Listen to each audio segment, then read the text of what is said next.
గత ప్రభుత్వ హయాంలో టీటీడీలో భారీ కుంభకోణం జరిగిందంటున్నారు టీటీడీ బోర్డు సభ్యుడు భానుప్రకాష్ రెడ్డి. పరకామణిలో 80,000 చోరీ చేశాడని చెప్తున్న వ్యక్తి నుంచి భారీ స్థాయిలో ఆస్తులను టీటీడీకి రాయించుకోవడం ఏంటని ప్రశ్నించారు.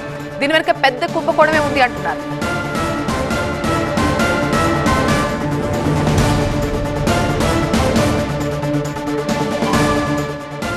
కోట్ల రూపాయలు విలువ చేసే మిత్రులారా, ఆయన ఏమో దొంగతనం చేసింది, వీళ్ళు చెప్పేది డాలర్లు 72,000 80,000 చెప్పారు.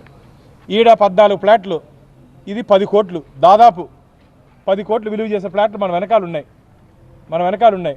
ఇది కాకుండా ఈ 7 ప్రాపర్టీస్ దీంట్లో వాళ్ళే మెన్షన్ చేశారు.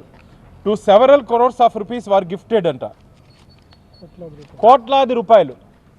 ఇది కాకుండా చెన్నైలో కూడా రాసుకున్నారు మిత్రులారా, చెన్నైలో కూడా ఆస్తులు రాయించుకున్నారు. అసలు ఏం జరిగింది టీటీడీలో? ఇంత దోపిడీ జరిగితే, ఇంత దారుణాలు జరిగితే ఎందుకు అప్పుడున్నట్టు ప్రభుత్వం కానీ, అప్పుడున్నట్టు టీటీ అధికారులు కానీ, అప్పుడున్నట్టు బోర్డు కానీ నిద్రపోయారని అడుగుతున్నా. నిందితుడు రవికుమార్ పై 2023లో కేసు నమోదు చేసిన ఒక పోలీస్ అధికారి విచారణ చేయకుండా ఒత్తిడి చేశారని భానుప్రకాష్ రెడ్డి అన్నారు. ఆ అధికారి ఎవరు అని ప్రశ్నించారు. దీనిపై హైకోర్టు సిట్టింగ్ జడ్జితో విచారణ జరిపించాలని టీటీడీ బోర్డు చైర్మన్ కోరినట్టుగా తెలిపారు.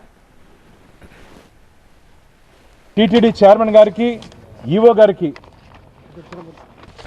నిన్న తిరుమలలో టీటీడీ ఈవో గారికి, చైర్మన్ గారికి నేను అఫీషియల్గా రిక్వెస్ట్ చేయడం జరిగింది.